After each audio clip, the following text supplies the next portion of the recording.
I want to start today's deep dive with what if that honestly it actually breaks my brain a little bit. Okay, I'm ready. So you know how we're used to sci-fi where the setting is basically just wallpaper? Right, like a backdrop. Exactly. You have the desert planet or the city planet, the jungle planet.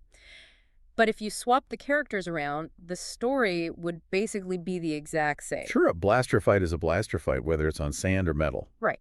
But imagine a universe where biology is totally enslaved by geology. Enslaved. Yes, like I'm talking about a place where the dirt, the gravity, the atmospheric pressure, they don't just influence the architecture, they dictate the genetics, the social hierarchy, and even the weapons technology. See, that is the definition of true hard world building. It really is. You're describing a system where you can't just have a character develop a cool laser gun because it looks good on screen. Yeah, it has to make sense. Right, if they have a laser gun, there has to be a geological reason why a sword wouldn't work or why their planet's crust provided those specific materials. And that brings us perfectly to the source materials we are digging into today, the NeoMercy clan universe. Fantastic mythos. It's pitched as a science fiction mythos, but looking through all these documents and logs, it feels way more like a complex simulation or a story engine. A story engine is a great way to put it. Yeah. Because the central rule here is absolute environmental determinism. Worlds shape species. Species shape society. And society shapes technology. It creates this causal chain that's really satisfying to untangle. You start with the rock and you end up with the civilization. Exactly. So today, for our deep dive, we are going to test that engine by looking at one specific output, We are zooming in on planet ID 108, which in the Cryosimperium they call Florencia, or sometimes Earth 08. right out of the 100 primary worlds in the Earthline set, Mm-hmm. overseen by those omnipotent entities they call the Nine. Yeah, the 9. But we aren't just doing a planetary survey today. The mission here is to trace how that specific environment, which, spoiler alert, is absolutely terrifying, forged one specific individual. A warrior named Kayda. Yes, Kayda. We have a lot of material to pull from here. We've got the Earthline planetary data, the combat logs of the Frostbound Wars, but I really want to start with the planet itself. Because everything about Kayda starts with the ground she walks on. Literally. So let's look at the variables. Florencia isn't your standard, Hoth-style ice ball. No, not at all. Geologically, it's closer to a massive gemstone than a rock. Which is such a wild visual. It is. The tectonic activity there pushes up these massive translucent crystal structures rather than granite or basalt. And the visuals described in the logs, they're stunning but also kind of unnerving. You have these cities that aren't built on top of the ground. They're carved directly into these crystal cliffs. And because of that crystalline structure, the planet has a really unique acoustic profile. The notes say the cliffs sing.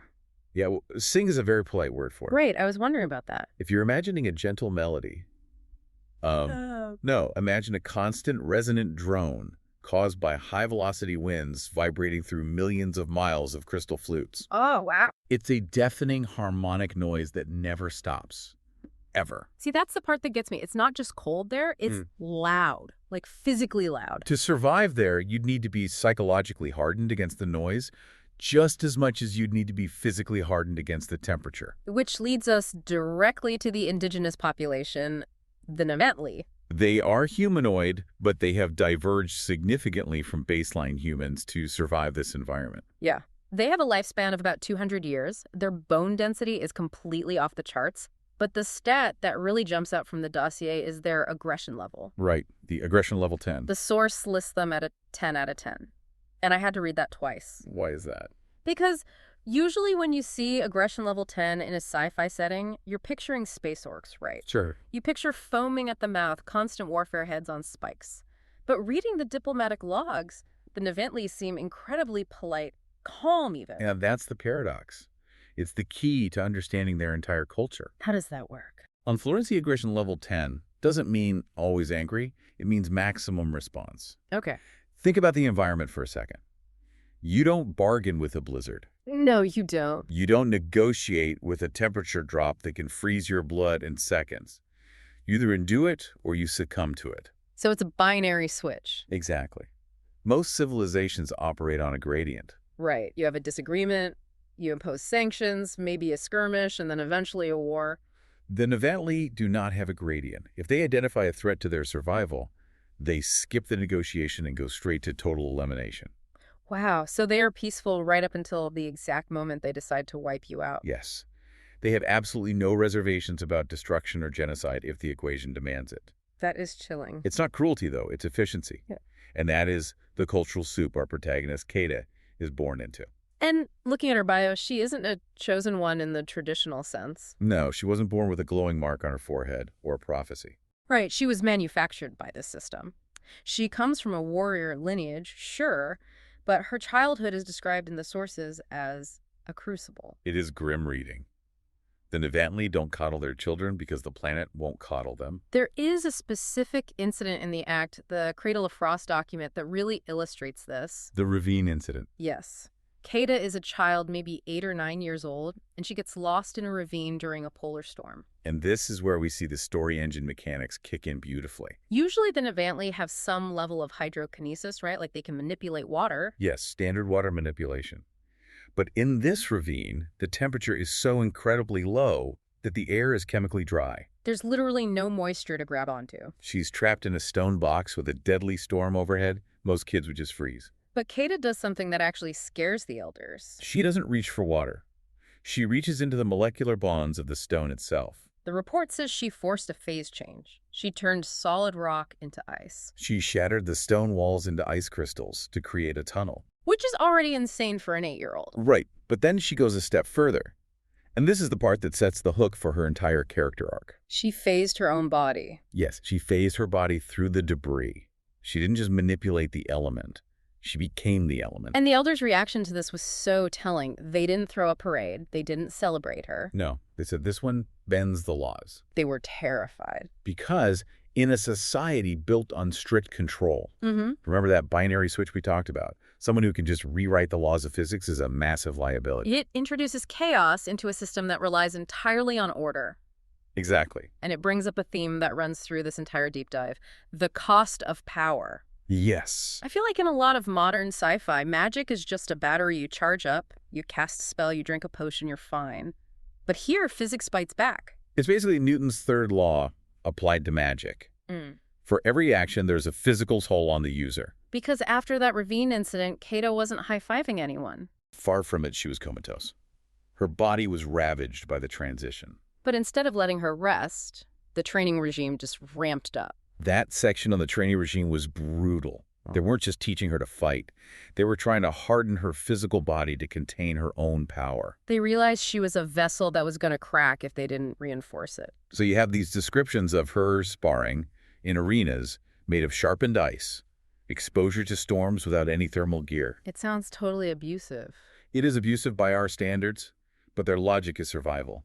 They needed her to be harder than the crystal she was manipulating. Which culminates in the adolescent rite of passage, the crystal crucible. This is where the story shifts from a tough childhood to full mythic hero stuff. The test is standard for their warrior caste. A glacier is destabilized by seismic pulses, probably artificial, and it's sliding toward a settlement. And the initiate is supposed to raise a barrier to divert it. It's a test of brute strength. Can you build a wall strong enough to stop millions of tons of ice? But Kayda looks at the glacier and realizes a wall isn't going to work.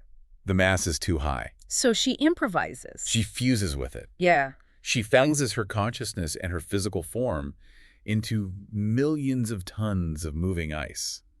She literally becomes the glacier. I was trying to visualize this while reading the notes. It's not that she's sitting inside a little ice cave driving it like a mech. No, she is the ice. She is feeling the friction of the bedrock. She feels the weight of the snowpack on her back. And she steers it from the inside. She diverts it into a valley and saves the town. But when she separates from the ice, she doesn't come out clean. The text says she emerged half ice, half flesh. That was a horrifying detail. It wasn't just severe frostbite. Her physiology had actually begun to convert permanently. It took weeks for her biology to stabilize. It highlights that she is constantly walking this razor-thin line between mastering the element and being consumed by it. Her instructors passed her, obviously, but they marked her file. Dangerous. Not because she was malicious, but because she lacked the instinct for self-preservation. She was willing to erase herself to win. Fast forward to adulthood and we get to the Frostbound Wars. This is where we see what an aggression level 10 warrior looks like when the safety is actually taken off. The context here is simple geopolitical greed. Scavengers and mercenaries from neighboring systems want those crystals. They assume Florencia is just this primitive ice rock inhabited by quiet monks. Huge mistake. They land, they start drilling, and they immediately trigger that binary response. And Kayda is the tip of the spear. I really want to talk about her equipment loadout because it's fascinating. It's brilliant. She isn't using standard sci-fi energy shields. No, she uses the planet's resources. Yeah. She carries these plasma-resistant crystal shields. And when they get hit by energy, fire like lasers or plasma bolts, they don't just absorb the heat. They shatter outward, like a frag grenade. It is such a nasty surprise for an attacker. You shoot at her, and your attack instantly turns into deadly shrapnel flying back at your face. It turns defense into offense in a millisecond. And her offensive capability is even scarier. There is a combat log of her freezing enemy weapons mid-discharge. Okay, break that down for me. How does that physically work? Well, think about the physics of a plasma rifle. It builds up immense heat and pressure to fire a bolt of superheated gas. Right. If Kayda flashes the barrel to absolute zero in that exact millisecond, the thermal shock is catastrophic. The metal just gives up. It loses structural integrity instantly. The gun doesn't just jam. It explodes in the soldier's hand. So she isn't even shooting them. She's making their own advanced technology fail violently. But she has a limit. The 3-minute rule. Yes, talk about the 3-minute rule. She can phase her body into that invulnerable crystal state, allowing bullets to just pass through her like she's a ghost. But she can only hold it for 3 minutes. Yeah, 3 minutes exactly. The implication, based on what happened to her with the glacier as a teenager, is that after 3 minutes, the conversion just becomes permanent. She would just freeze forever. She would become a statue, a beautiful, conscious ice sculpture. That timer creates incredible tension in the narrative. She's essentially a god for 180 seconds, and then she's mortal and exhausted again. This escalation in the war leads to the deployment of what the logs call the glacier anomaly. The weapon she swore she would never use. It's her nuclear option. The Frostbound Wars reached this climax where an enemy command ship, and we were talking about a massive capital vessel, a city killer, was descending to glass a Nevantli settlement. Standard tactics weren't working. Her shields were gone. She was out of time. So she decides to stop a starship with her bare hands. Which sounds impossible. She projects a field of absolute zero directly into the ship's propulsion drive. Now, starship engines burn at stellar temperatures. They are miniature suns. And she snaps them at absolute zero instantly. The thermal stress on that metal must have been insane. It completely shattered the engines. They turned into dead weight, and the whole ship lost lift and crashed straight into the tundra. One single soldier took down a capital ship. But again, the aftermath isn't a victory lap. Not at all. She nearly died. The exertion caused massive internal hemorrhaging. The public hailed her as a living bulwark, a hero of the Imperium. But Kayda was terrified. She realized she had become a weapon that destroys the user just as much as the enemy. She was dissolving. And this is where the NeoMercy narrative really surprised me, because usually in these stories, this is the end. The hero is the strongest. They win the war, roll credits. But the elders look at her, this woman who just literally crushed a starship, and say, "You aren't ready." They saw her reliance on overwhelming force as a weakness. Remember, aggression level 10 is about control. Right. If you lack control, you aren't a guardian. You're just a natural disaster waiting to happen. So they sent her to the Hall of Mirrors. This sequence feels very psychological compared to the rest of the logs. It's a cavern deep beneath the surface where the unique crystalline structure creates perfect animated reflections of the person inside. And she had to fight them. It sounds like a standard sci-fi trope, right? Fighting your shadow self. It does. But think about the actual mechanics of it. She is fighting an opponent who knows her every move, has her exact strength, and has her exact same lack of hesitation. And she fought these mirror reflections for days. Days. And she was losing. Because every time she hit them harder, they hit her back just as hard. It's a perfect feedback loop. A mirror reflects exactly what you give it. If you give it violence, you get violence. So how did she break the loop? You obviously can't outpunch yourself. She realized that the enemy wasn't the reflection. It was her own projection of aggression. The trial wasn't about winning the fight. It was about ending it. She laid down her weapons. She just stopped fighting. She embraced stillness. The text calls it becoming the silence between breaths. And the moment she stopped projecting aggression, the reflections shattered. It is a powerful subversion of the action hero trope. She wasn't crowned because she was the strongest.